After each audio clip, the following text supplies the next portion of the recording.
We live in a time where masculinity is shamed and men don't know what it means to be a man. As a pastor and counselor, I've spent the better part of my life equipping and training others.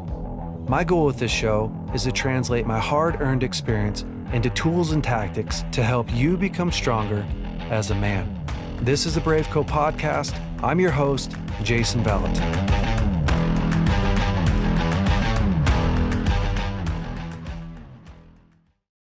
Well, BraveCo man, this week my guest is Tim Khadzhi. Did I say your name right? That's correct. Yes. Yes. Awesome. And yeah, I'm really excited to do this podcast with you. Thanks, man. I think it's going to be probably a little bit different than some of the ones that we've done in the past. You guys own and operate JK Boots. Yes. Which is a really cool boot company. And I'm going to have you talk about it quite a bit. And we're going to get into like how to make boots and all that stuff. But I am a boot guy. So I love boots. Good. I fought fire a long time ago. So actually in 2000, gosh, I always have to do the math. 2001 and 2002, I was on a wildland firefighting crew that it wasn't the Forest Service. So there's a company called Firestorm that is a privately owned company out of Chico. Contractors, yeah. Yeah. And so I worked with them, and that was my introduction to like the boot world, right? Yeah. Because when I was young, we didn't have any money. And so I remember I'd go deer hunting or duck hunting, and I would always end up in my tennis shoes. And duck hunting, like in cold, like severe cold weather in tennis shoes, is horrible. There's a no-go. Yeah, it sucks so bad. And then hiking, of course, in just like whatever cheap boots, it has its limits as well. That is true. And so when I started fighting fire, I remember my boss being like, "Hey, you need to go get some boots." And I was like, "Cool, yeah, I'll go down to the store and buy some boots." And he was like, "Well, you really got to buy. They have to have Vibram soles, right? Because it can't melt in the firefighting industry. All leather. All leather. Yep. Yeah, because again, Can't be like Kevlar synthetic stuff. Yeah, you don't want them to melt. But then I started I was like, okay, yeah. So I started to go look, and you're like, oh dang, dude, there's like boots, and then there's like a class of boots. Yeah, that's true. Premium boot. And that's where I started to get into like, all right, the premium class of boots. And I ended up getting whites at first. That doesn't offend me. Don't worry. No, it shouldn't. Yeah. I don't even know that you guys. We weren't even around. You weren't around back then. Yeah. No. Not at all, yeah. And so that was like the standard, right? Yeah. Is whites were the standard. And so I got a pair of whites. And what I noticed right away, and that's how my feet are right now, is that if you're not used to wearing boots, especially boots back then, dude, my feet were tore up. Yeah. At first. Like brand new, go work in them right away. Yeah. Yeah. Dude, brand new, strap your boots on and go hit the mountain was like crazy. So you get like, they call it white bite, right? Yep. I don't know if they probably don't call it that. Yeah, no, do they call it that? Yeah. It's kind of like, it's like, it's such an old company and it's just so embedded that it's like, or the boot bite, they just call it boot bite. Okay. Yeah. So they call it like white bite, right? It's like you get this big old gnarly, scar right there. And then after 2 years of fighting fire, actually, my big toes were numb. Wow, that's bad. Yeah, for a very long time. Yeah, that's like really bad. Yeah. Yeah. That's bad. That means this means a lot of things, but that's bad. Yeah. And but my feet were like freaking so tough. And yeah, you just appreciate. Eventually they broke in, and I used those for a long time. I also used Nick's boots. I don't even know if Nick's are around still. Yeah. So I used Nick's for a long time, and those were really great. And just really, I started to like really enjoy like that higher quality of boot, and like they finally break into your feet and they feel really good and all that stuff. And so it's cool. Like I think probably 2 years ago, my son, probably 3 years ago, he started to get into climbing quite a bit and working at BGR, Bethel Global Response, and doing a lot of outdoor work. And it's kind of fun because that's a world that I came from. Yeah. So the Climbing? firefighting, not climbing. We had climbers that worked for us and with us. And so it was cool to watch him get involved in that. Yeah. Because when he was young, so when he was, 3 years old, I would take him on projects with me. Awesome. Yeah. I'd take him burning and, I'd let him run the saw with me. Of course, he's too young to run it on his own. But like those are his early memories. That's awesome. Yeah, of like running a big chainsaw and running a drip torch and helping me light piles and all that stuff. And then to watch him now, own a tree service and climb and all that stuff. That was really special. Yeah. It was so cool. Yeah.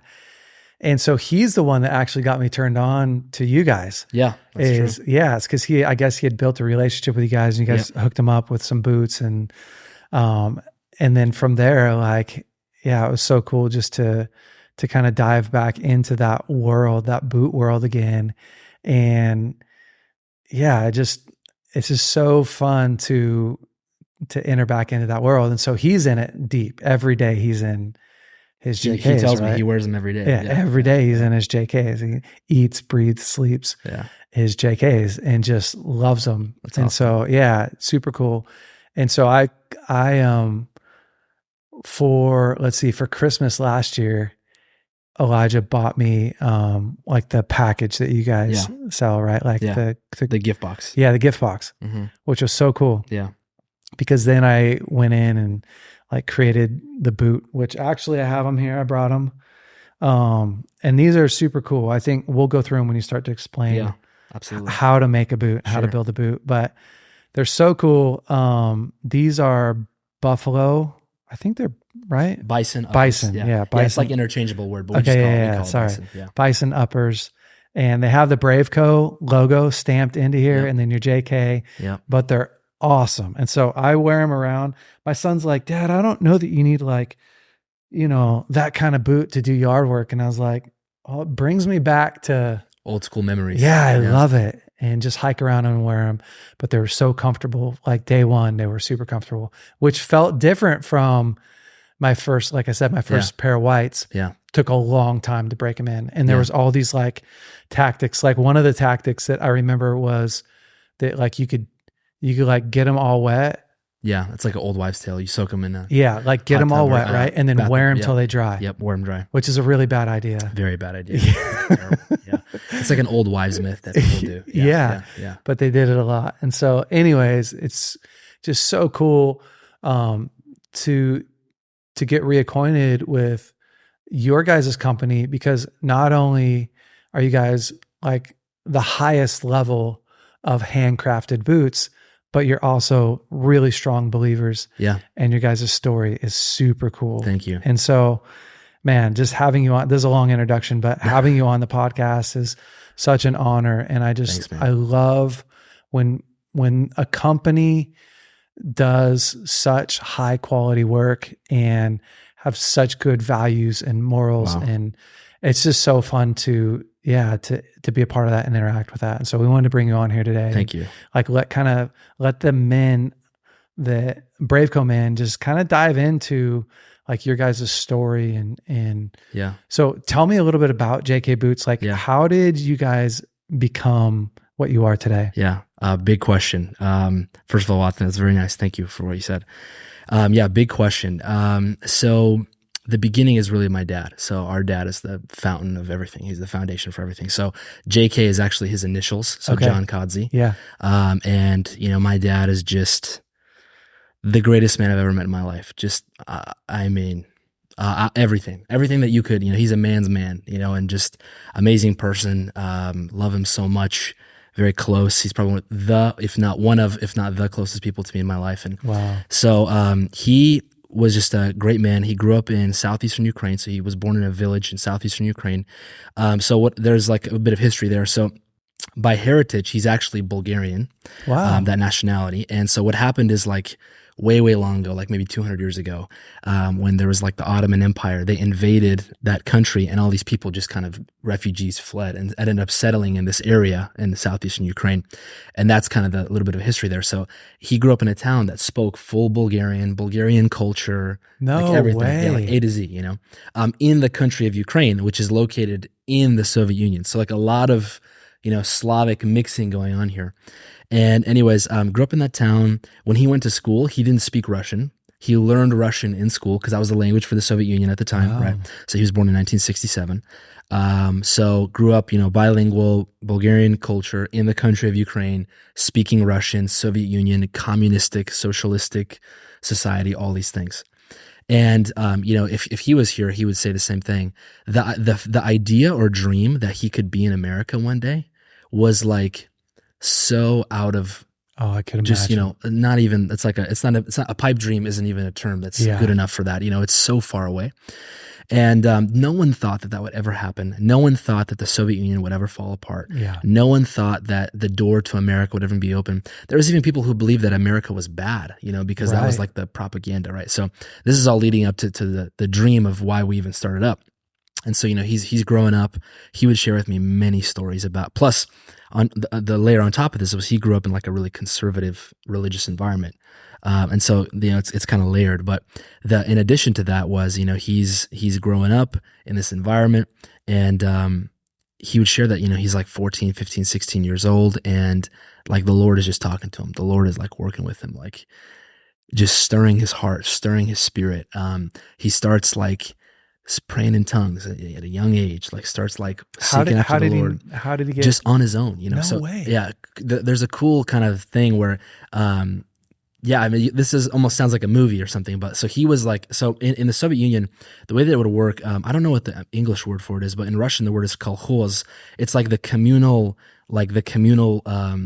thing that everyone work, like, so like in the town, there's enough sheep for the town and like vineyards and chickens and things, and all this town people go and work there. And that's like where you get your food from. That's like a socialistic design.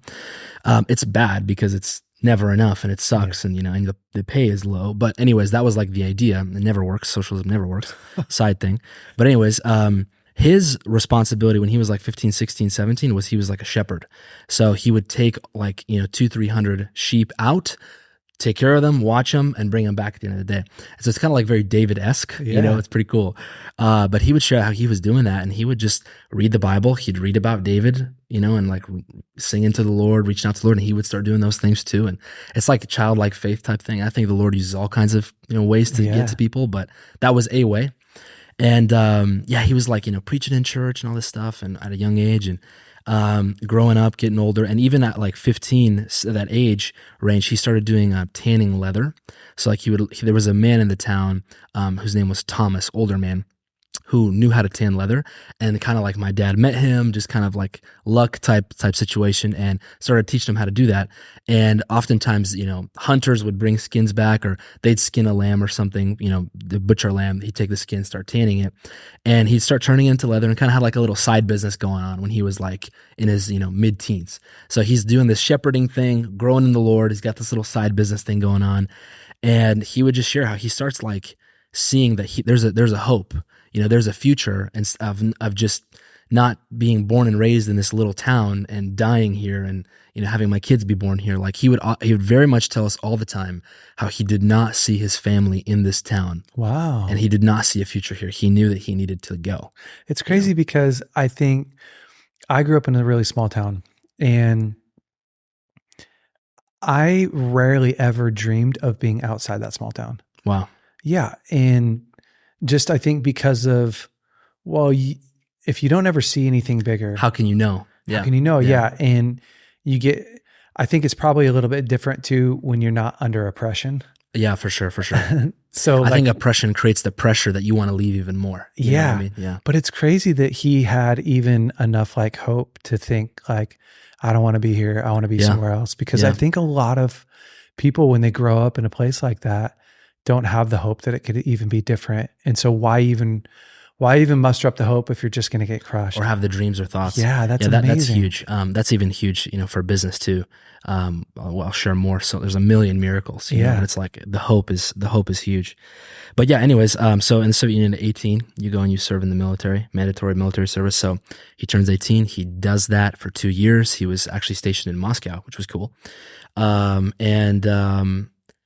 A million miracles there as well that he shared with me, like huge favor, just like the Lord's favor. For example, so first of all, in the Soviet Union, very looked down upon if you're a believer, if you're a Christian. Yeah. And if you're a Christian or if you're a believer, you're not allowed to take weapons. You're not allowed to drive or operate, any kind of weaponry or like tanks or anything like that, or any kind of serious, anything related to that.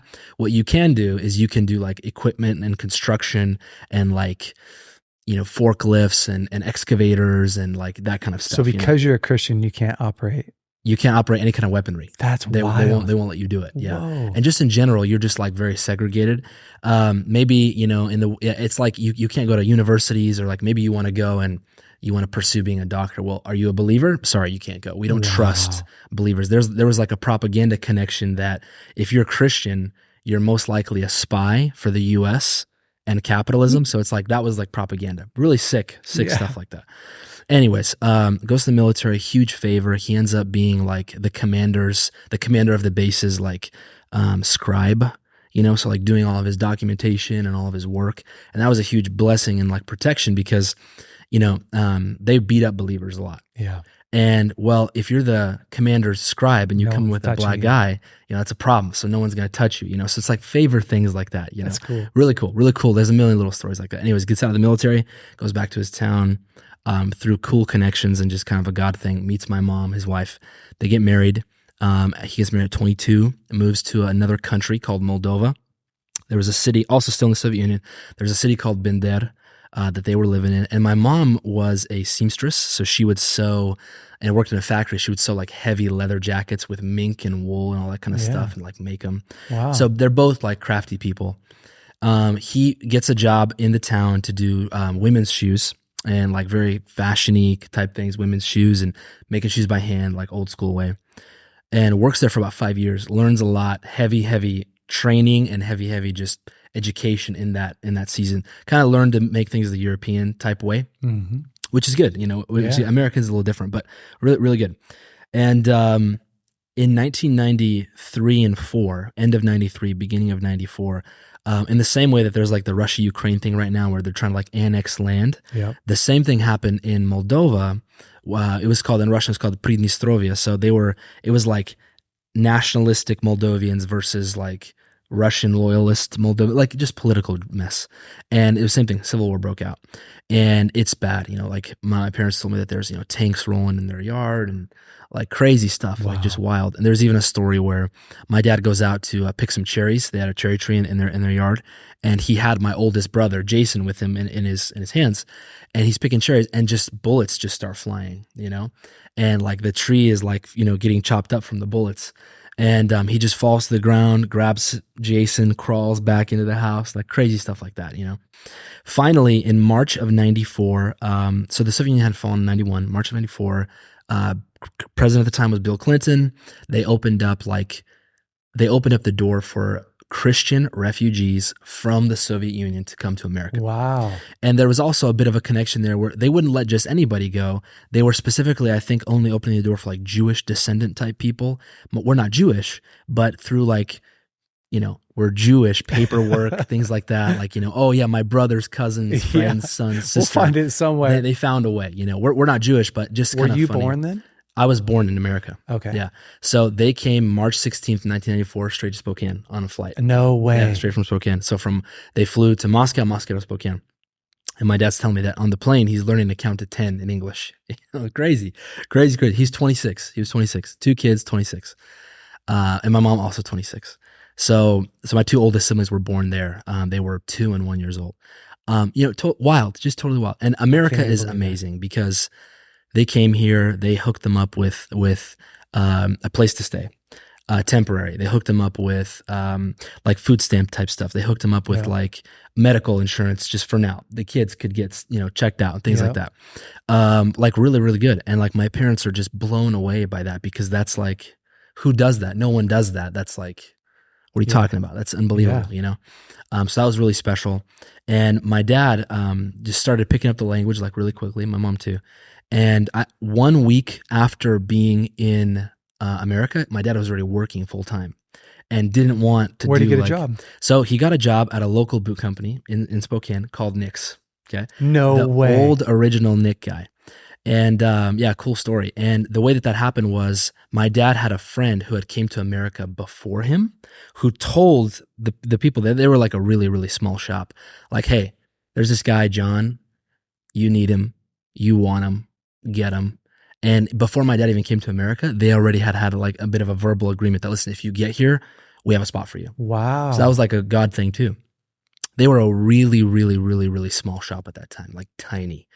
And my dad was a really integral part of their manufacturing process getting good, just because brought a lot of knowledge, brought a lot of quality, a lot of work ethic, system type understanding. What year was that? Do you know? 1994.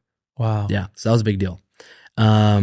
And like since the company has changed ownership like a bunch of times, so it's no connection. But my dad was there, and it's cool to say that happened, and it's cool. It's like history. Anyways, so throughout this whole time, in his heart is this birthing and this like stirring of like, you need to open a business. Even when he was still in Moldova with my mom, they were already looking for rent and like trying to get shoes going, trying to make footwear over there. And he said that he had this dream birth in him to have a business with his sons. He just saw that picture. He didn't know quite how it would happen, but he just knew that he needed to do that. He just knew that he knew that he knew. And so, obviously coming to America is like really hard. You restart, you don't know anything. You don't know the language. You don't know the culture. You don't know the laws. I couldn't even imagine. It's like zero, And so just over time, over a million miracles, and over time, and a lot of different seasons, and also in his own personal growth as a man, in business understanding, spiritually, you talk about growing up in a community where they teach stuff like, you can't pray in tongues. The Holy Spirit's not active anymore. Yeah. God uses sickness to teach. That's just crazy things, And then to go from there, where that's where you're from, and then just total mind renewal to, wow, God is actually good. Actually, the Holy Spirit is very active. The Lord is awesome. He does not give you cancer as a tool to teach you things, and like just total revolution mentally, kingdom, just total kingdom teaching, actually discovering who Jesus is, So that's happening. He's learning the language, kids are growing up. And so during this entire season, they finally had an opportunity in 2006 or 2005, like somewhere right around that time. They bought a business. They bought a shoe repair business. Shoe repair. Yeah. Did your dad work at Nick's in 2001 and 2? Yes. So see, I probably wore something he made. Yes. Yeah, exactly. Kind of cool. That is cool. So it's like little history things like that. That's like awesome to just, mention. But anyways, they buy this shoe repair business in 2006. It was in a different state. It was in Oregon. They're like, okay, we're doing this. We move. I remember this is my memory. I'm born in 99. So they already like, we're moving there. I remember we bought a house over there in Beaverton, Oregon. And then this is right when economic crisis, like 06, 07, 08, So economy tanks. The guy that sold us the business kind of lied a little bit, I guess, about how busy it really was. And, again, my dad, he's learning himself how to be a businessman, Business is not easy. It's not easy, and so he moves there. It's slow. He bought this house. He's remodeling it. He's working all day, remodeling it at night, driving back and forth between Spokane and Oregon. He's got 4 kids, like tough, like desert season, Plus he got in a car accident, I remember, and like totaled his car. There's like a miracle story there about how this like ambulance appeared out of like thin air to like stop traffic from hitting him further, like crazy, just crazy stuff. Anyways, rough season. We moved back to Spokane. And then like same thing, like it all happened within a span of like maybe 6 or 7 months. It was this 06-ish, 07-ish time period. We started again in Spokane. my parents, I remember, told me very vividly, they had a credit card with a $2,000 limit. And my dad's like, listen, we're not going to give up. We just have to do. I just know that we have to do it. So you moved back from Beaverton. Yeah. Lost Spokane. the business, lost the house, had a bunch of debt. Did they bankrupt? Yeah. Total. Oh my gosh. Total. So everything's gone, zero. No. And actually they're in the negative, 60 grand in Yes. debt, which at that time is a lot more than it is today. And that's like a heavy number. Even today, that's a lot. Yeah. And there's another cool little thing there where we sold our house to a woman in Spokane. And when all this stuff happened, it all happened within like a week or two where we kind of foreclosed and lost everything. And we called her and we're like, hey, like, can you not move in and like give it back, our house, because of this situation? We're just like, I remember the conversation where it was like, that's crazy. And like, we shouldn't do that, but why don't we just ask? Because you never know. And maybe something else is going on, that we don't know. And she said yes. And she gave it back to us. What? And we took it back over, like the mortgage and everything, because it was like a super low mortgage, and actually worked out good for her. There was some kind of situation that came up for her. Wow. So it all kind of panned out. That was like a miracle. We moved in, no furniture. Me and my brother Will, we slept on air mattresses for like 3 years. Of course you remember that. Of course I remember that. Gosh, that's wild. Just like a million things like that. So like, in the negative, rock bottom. And we started this business, and the business is, my mother is doing seamstress tailoring work, and my dad's doing shoe repair. And so did he keep that business that he kept all the equipment and the tools and all that stuff, but we moved it out of there, because it was just dying and dead. And that it was in Hillsboro, Oregon, and it was just dying and dead. It was called, or Highland Hills something. I think it was called Highland Hills Shoe Repair, and it was this Korean guy that sold it to him, whatever. And so just like that, and hard, rough, difficult. So I was, 6 or 7 years old, first, second, third grade, did not grow up with money at all, so I relate to you when you talk about that. Like, well, you guys are on a totally different level, bro, than probably I don't know, I don't know. Like, it's just, I don't have anything to compare it to. That's just what it was. But I had an amazing childhood. I don't want to make it sound like I had a bad child. Great child. My parents are incredible people, and I have great siblings. So as a kid, this has no reference. This has no value for you. You're just a kid. You're just in it, anyway, start the business, and man, it's just like, again, there's just a million miracles. It's just the Lord. I don't want to make it sound at all like we're some kind of, there's a lot of work ethic, and I do take credit for it, and my dad takes credit, my brother takes credit for a lot of things, because we did the work, but ultimately it was just the Lord. One thing after another, it was hard, but you just keep going. You just put your head down, you just keep going, you just keep going, you just keep going. And like, first year goes by, it's like, Second year goes by, oh, okay, it's like a little bit better, Third year goes by, okay, we're making money. It's like, is he making boots, or is he just doing shoe repair? Okay. He'll make like a pair or two. Yeah. But just mostly shoe repair, because you're not thinking right now about enterprise brand business. You're thinking about, how do I just generate income? And I think my mom shared a story where there was, so she was like, how mom and pop shops are, you're the accountant, you're the bookkeeper, you're the everything. And she's sharing a story how she was like, jotting down her finances, and she's like, oh wow, like we have a couple extra $100. Like, okay, like, all right, like we're feeling it. Like we're starting to feel it. Like, okay, we can pay for this, we can pay for this, we can pay for this. Like, and that was like big. That was like, wow, like we're starting to kind of turn around. I think within maybe 3 or 4 years of the crash, we had paid off that $60,000. Wow. So I was like really quick, And then I remember also getting older. It's 2009, 2010, 2011. We're getting busier and busier and busier and busier. I'm the youngest. I have an older brother, Will, and then 2 more siblings. The oldest 2 were older, and so they went to college and stuff and kind of had their own careers. Will and I were closer in age and younger, and also really close to each other. And I just did everything that Will did. I just copied everything that Will did. And Will at like 13, 14, 15, he's also probably the second greatest man I've ever met in my life. Wow. Tied up with my dad. Just what a guy. Like same thing, like a man's man, David type heart for the Lord. He starts like going to the shop after school every day. Doesn't know anything about anything, makes a website. A 14-year-old kid, with a laptop makes a website, YouTubing it, whatever, yeah, however he's trying he to can. figure out he's just trying to figure it out. And he starts doing that. And in 2013, 14-ish, we kind of started making boots a little bit more seriously. What does that mean? We buy some equipment, We buy some of this. We buy some merchants, some lasts, some tools, some stitchers. I'll share a quick miracle story about the equipment. I hope this I'm is not fascinating. taking too much. No, I love it. This is great. So, to make boots, you need equipment. You need lasts. So lasts are the molds or the forms that the boots are built on. You'll see them in our videos. They have the steel plate on the bottom, and they're different sizes. I love watching the videos. Yeah, the videos are cool. Earlier, it's so cool. The videos are like, sometimes I just put them on and I'll just like keep going through the different reels because it's like calming almost. I love it. Yeah. I don't know if it's a guy thing, but anyways, so you need all this equipment, and the equipment is hard to come by, and it's expensive, and even more so is material. So you need so many different kinds of leather. You need leather for the uppers. You need leather for the insole, the midsole, the base, the Vibram heel caps and soles, and the hooks and the nails and all this stuff. Well,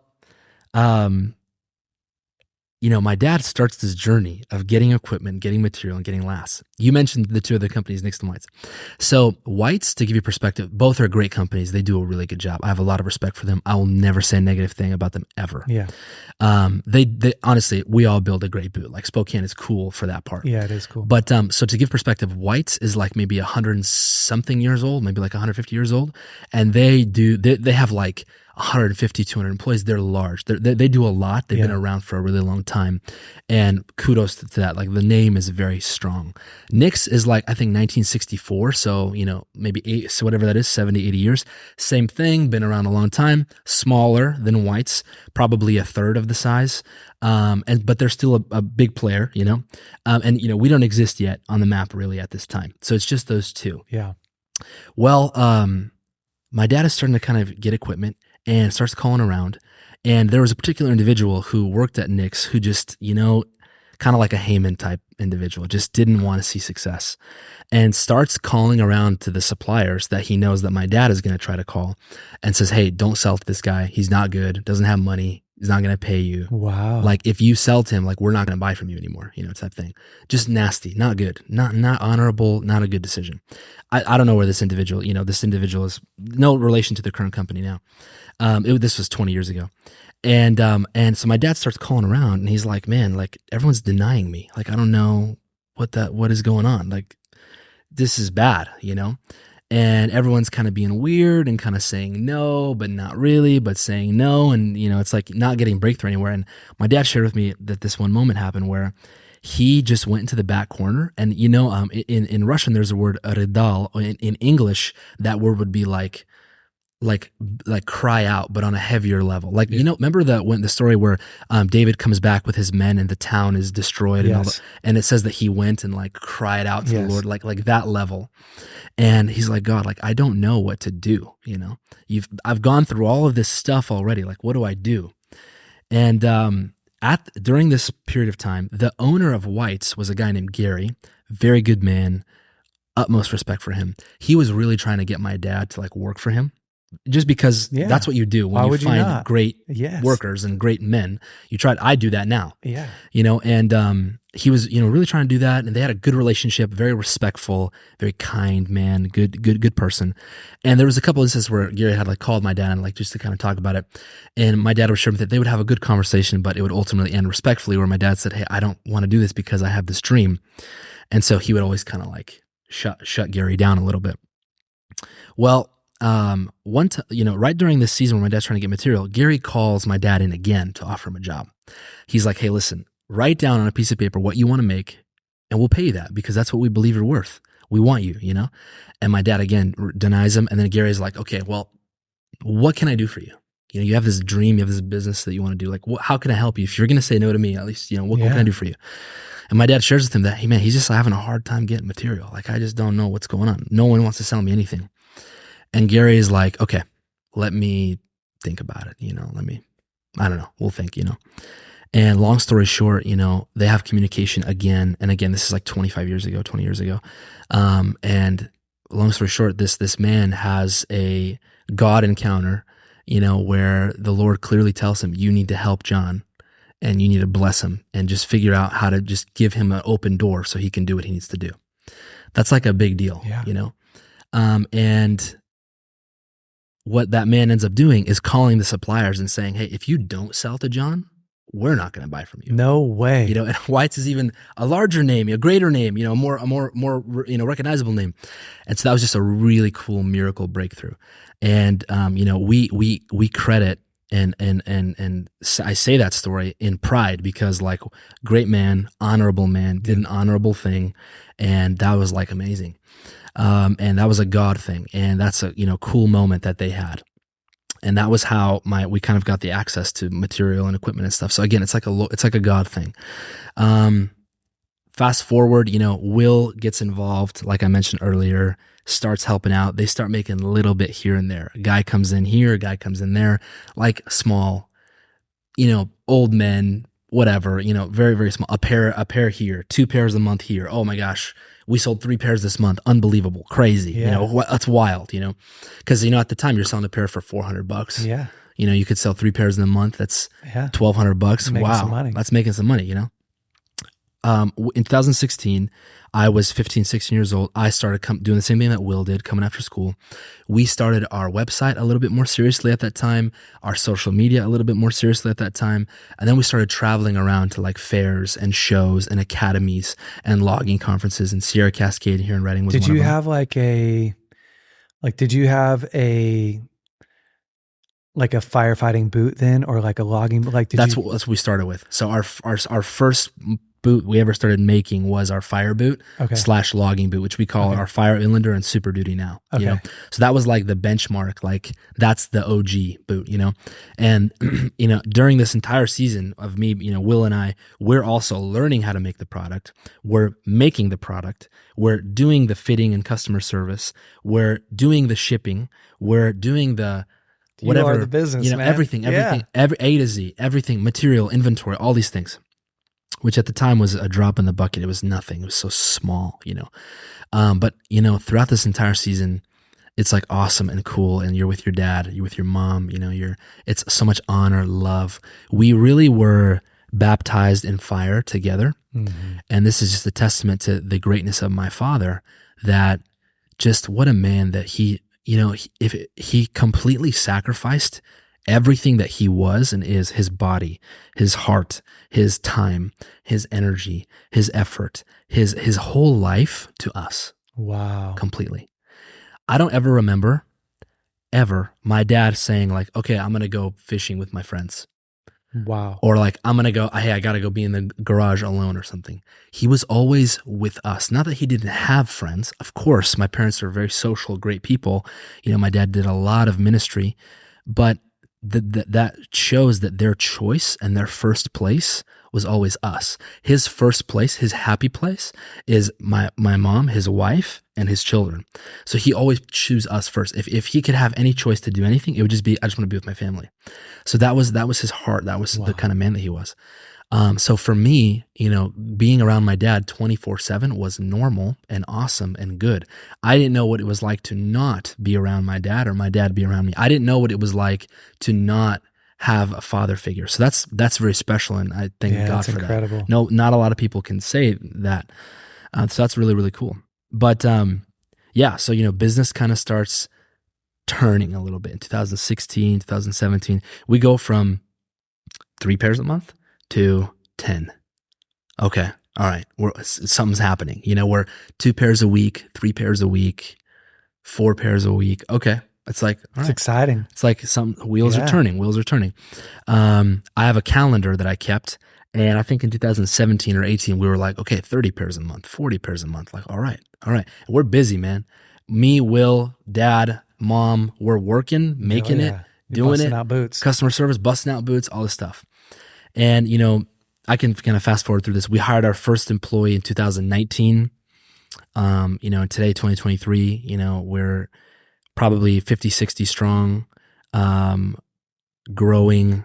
And throughout this entire journey and process, it's been just utmost devotion to just being the best that you can possibly be in every way, shape, or form. So customer service, the way that we communicate with our customers, how they order, how they buy this, how they call, how they email. Like Will and I rack our brains day and night. How do we get better, faster, sharper, nicer, sweeter, all these things, production. How do we make a better boot? How do we make it tighter? How do we make it last longer? How do we, have consistency? There's so much in this. Yeah. And, when you're just doing sales, that's like one business on its own. Yeah. When you're just doing retail, that's one business on its own. When you're just doing manufacturing, that's one business on its own. Hell, just inventory, like material, sourcing is one business on its own.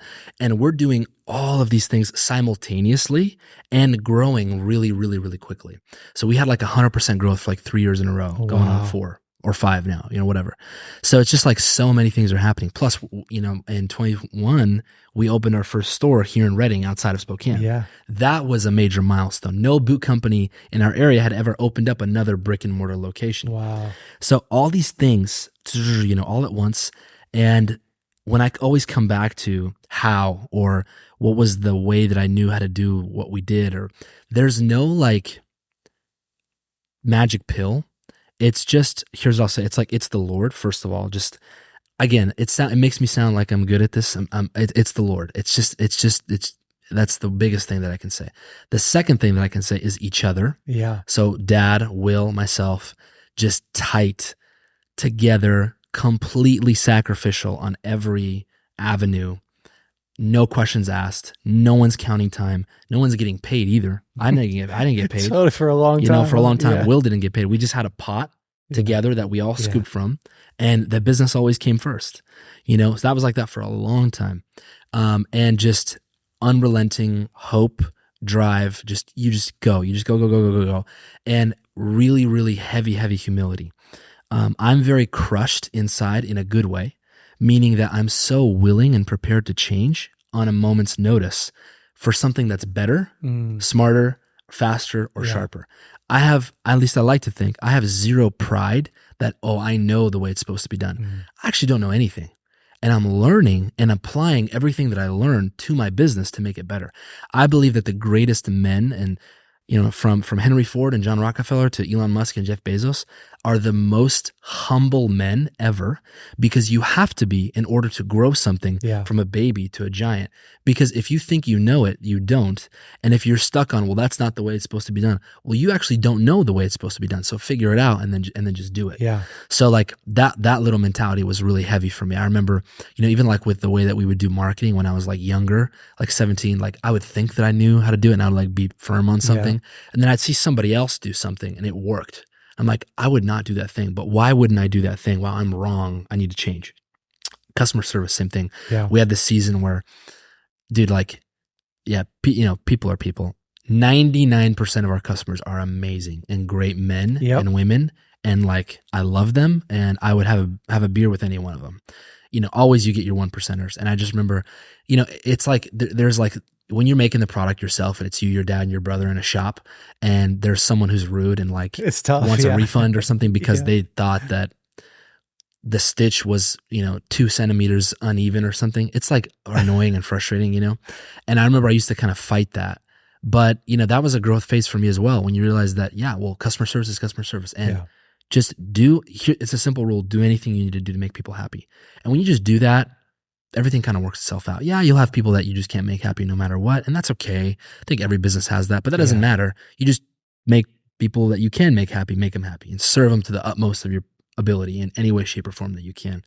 So like when I adopted that, it was easier and just grew mentally and, all those things. And we went from, again, the 4 of us in a 1,800 square foot shop to now we have, about 50, 60 people and our building is about 100,000 square feet. Wow.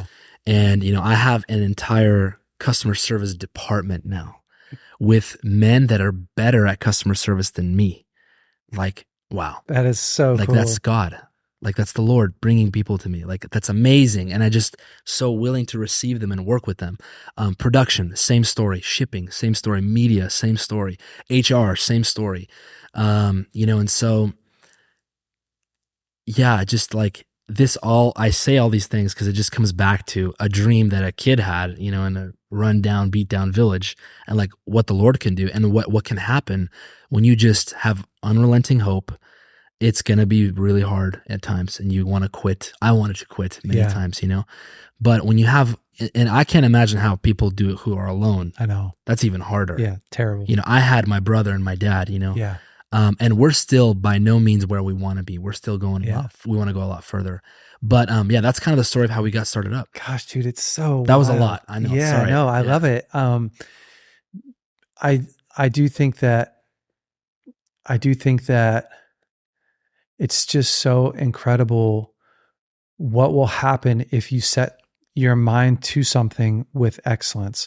It's like the story about Solomon, right? Like Solomon does stuff with such excellence that kings and queens are coming from all these different places because they want to see how he does it. The way the waiters are dressed. Yeah, everything. And to me, that's like the big difference, right? Like if your goal isn't the bottom line, but your goal is excellence. Yeah.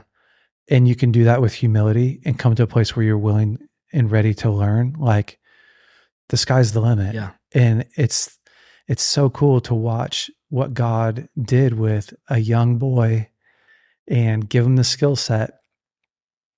And then him just continuing to pursue that dream beyond like complete breakdown, beyond the, there's all the different trials that you go through, man. That is such an inspiring story. So you're, so we're believers and, I mean, I have a cool, everyone's got a cool testimony, but a big part for me personally and for my brother Will as well was, so when I was like maybe 17, we kind of, always growing spiritually and we ran into Bethel, at that time, at that season. Yeah. So we kind of had like a Bethel moment as well, which was very cool. I think every believer on their journey comes through Bethel at least once, But anyways, I read your dad's book, Spirit Wars. Yeah. And, he shared the testimony there with like mental breakdown and nervous breakdown or whatever. And, so powerful, so cool.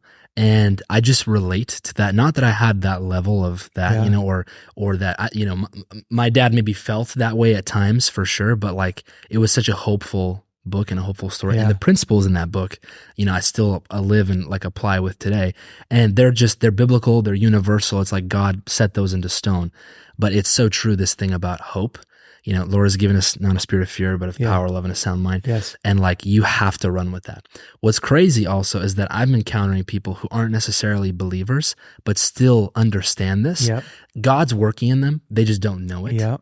And they don't know it yet. They will. But like, that's happening, and you can't be successful without it. Like the enemy hates any form of success, whether it's a believer-based or non-believer-based, and actually, sometimes I find that there's more people in tune with the Holy Spirit outside of church and business than vice versa, which can be a different conversation, but like being in business and doing all this stuff, I feel like it's stretched our faith so much in such ways that I don't know that we would have gotten that if we had not done what we did together, kind of like as this family unit. And my dad was the priest in the home that whole season. Man. And still is, and we still honor him a lot, and even though we're men now and we're grown up and our lives are moving, we still keep him in that place of honor. And everything that we do kind of with our business and the growth and the victories, it's like for him, for family, for the legacy. It's so cool. For that. And so like I always encourage people, especially when they're like getting started, or if they have a family business, like it's worth it. Like if you're strong enough and if you can do it. Yeah. If it's not working out or it's not there, don't, because then it's worse if it falls apart. Family business is tough. It's tough. I grew up in a family business, right? Yeah. So my dad first was a mechanic and owned like repair shops. And I remember being really young, going to my dad's repair shop and, sitting next to him while he was fixing cars. And so we did that a lot. And then my dad eventually owned parts stores, auto parts stores, and a little gas station with a repair shop on it too. And so as I got older, like that's just what you did, right? Yeah. Like you worked at the family business and you did inventory, and I mean, literally inventorying thousands of parts every month. Like every month it was inventory again, and I was going to have to count the nuts and bolts. That's so awesome. Yeah, it was horrible. But those are also the times that really bonded us together. Yeah, for sure. And I remember coming home after school. I would leave school and a lot of times go to the parts store because that's where my parents were. And then my dad would be like, "Hey, can you go back and clean the machine shop? You know, it's dust, brake dust, and just all this nasty grease." But that's where my dad taught me how to work. Wow. Because I remember having a bad attitude quite a bit, especially in the beginning. And he would say, "Hey, you can do this with a good attitude or a bad attitude. It's your choice." Yeah. And he would tell me like,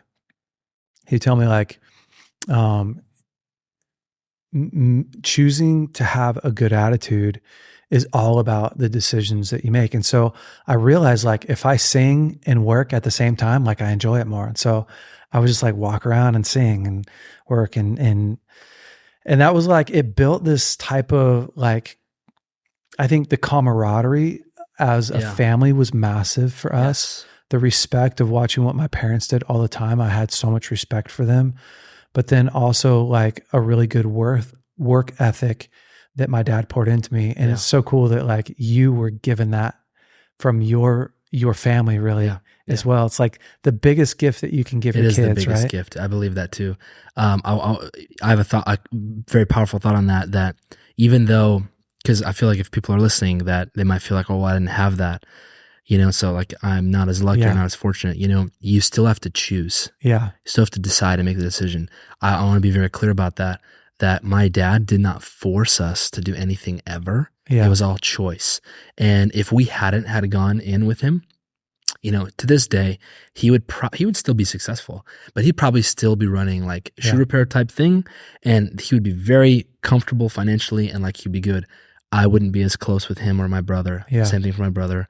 And I would probably be doing something either law enforcement or military, and my brother maybe the same or something else in business, you know, and like it would be totally different lives. So we still had to choose. And when you choose and you lock arms, then you have to furthermore make the decision to break and humble and sacrifice and be in it together.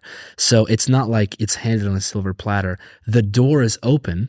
So I had a door opened, but I had to go through that door. And I just want to encourage people that are listening too, that like the Lord opens various doors in different ways for different people. So he can still bring you to the same and greater measures of fruit, but just through a different journey or a different shaped door. My particular door just happened to be this way. It's so cool, man. I love it. I want to get down into the nitty gritty of how to build a boot. Okay. Because I just think it's so fascinating. And I think a lot of guys have probably never seen a boot be built.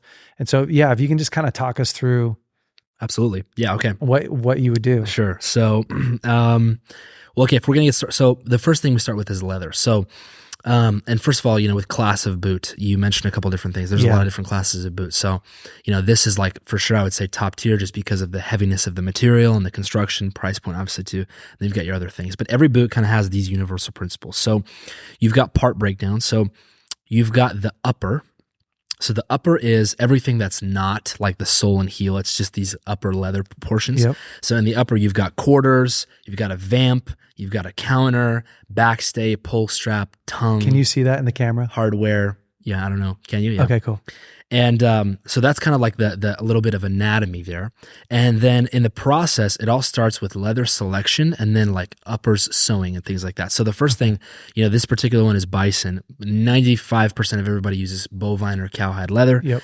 And, you know, it starts with the cutting part. So you'll see like we have in our shop dies and hydraulic presses. There's a little bit more technological ways to do it now. But, you know, so we have all these parts and pieces in a die, and we will use that metal die to cut out the parts and pieces with the press out of the leather, and then you're skiving or prepping them. So like everywhere that you're seeing thread, that area is run through like it's called a skiver, or it's feathered, and so it's like very lightly skimmed down, so it's not as thick, so that you can sew through it. Yeah. So there's like a lot of that kind of prep going on to assemble this upper.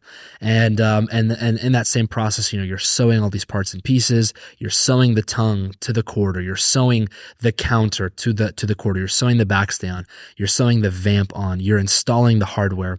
You know, the particular hardware that we use, it's eyelets and hooks. They're stud brass and brass eyelets. different machines to do that, and that all happens. And when you've got that upper done, so it's like all the sewing and cutting, then in our factory, maybe other factories have a bit of a different process for a different type of construction. Our construction is called stitch down, and with stitch down, what that means is you're taking the vamp, this portion of the vamp, and you're filleting it out. And then that's like what the whole boot is being built on. Wow. There's other ways of construction called like Goodyear welt or cemented or imitation welt or things like that, where instead of doing this thing with what I just explained, where you take this vamp and you fold it out and build a boot on that, they actually take that and they fold it in, and then they sew on through the footbed inside and through the vamp like a separate layer that's attached, and then they build everything on that, the midsole and the outsole, all that kind of stuff.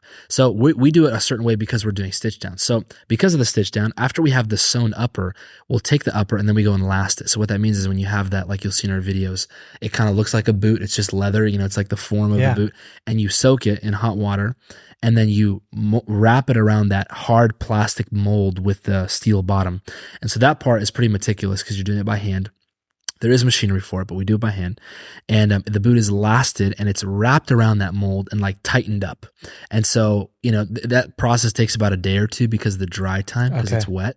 But that happens, and that's a really crucial part because that's when the shape takes form. So like, I think these were 9.5 double E or something like that. Yeah, I think so. 9.5 double E. So the shape that I'm looking at right now of this 9.5 double E, it was wrapped around that mold and dried and took that shape. And so that allowed us to keep moving with it after that.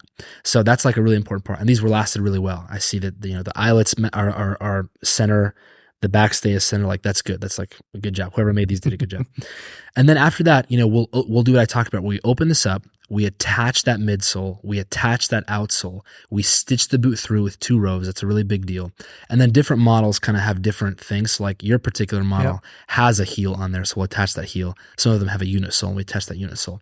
But our departments, we have so it goes from uppers, so cutting, sewing, lasting, bottoming, heels, and finishing. So we have 6 departments that a pair of boots will run through.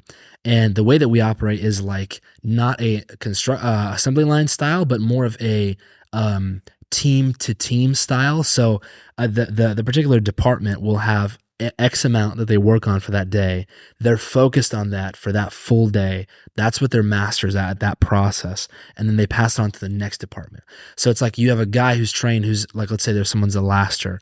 They're trained at lasting and they're really, really good at it. So they're perfecting that part. He's not going to do all 6 actions on one boot in a day. He's going to do one action on 6 pairs that over day, and over and over again. So like he becomes really, really good at that thing. And then there's variation with different leathers and things like that. But that's kind of like that short process. So that's kind of like the, condensed version, but pretty much all footwear follows a level of that. And then you have kind of a few differences with styles of construction. But, it depends on so many different things, from the thickness of the leather, the type of boot you're making, work, dress, all that kind of stuff. Dude, it's so cool. Yeah. I mean, you guys put so much effort and energy into all the different steps and stages of the boots. And I just want to encourage guys, like you guys on your website, JK Boots. Yeah. You guys have a bunch of different styles. Like what's your everyday wear boot that you wear? So I'm actually wearing a pair of these 300s. So these are pretty cool because they're kind of a little more lightweight. Not everybody's a firefighter, or something like that, or like a, oil driller or whatever. Yeah. So these are good. Our like most common stuff, you'll see it's like the Super Duty, the OT, which is what you have, the Forefront. Those are like the really, really common ones because they're super heavy duty for construction and alignment and all this stuff.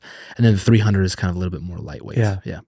So it's cool, man. I just love what you guys are doing and your story about your father and doing this as a family. Thank you. And everyone pitching in together and like putting their full effort and building this business that's successful is like, man, it's so inspiring. Thank you, man. I really appreciate that. Yeah. So if you guys are interested in picking up a pair of boots, definitely get the JK Boots. They're amazing. Go to the website. The customer service is awesome. The different, I decided to go with the Bison, Buffalo or Bison. Yeah, with the Bison and the rough out, on the lower, which is so cool. Yeah, on the lowers. but there's just a bunch of different configurations and stuff that everyone can check out. So, man, Tim, thank you so much for coming on to the podcast and just, pouring your heart out and sharing with us like the legacy that you guys are carrying on with your dad is like so inspiring. There's so many men here that are building that with their sons and their daughters, you know, they're building that with their family. And so to watch a family like yours that is so strong and come from this crazy story is just really inspiring. Thank you. So thank you so much for coming on absolutely. today. Yeah, it was awesome. Thank you. It means a lot. BraveCo men, go to JK Boots. If you're looking for a new pair of boots, go to JK Boots, check them out. Otherwise, have an incredible week. Be brave. We will see you next week. Hey, BraveCo men. Hopefully you loved this week's episode. Listen, if you have not subscribed to our podcast, you are already behind.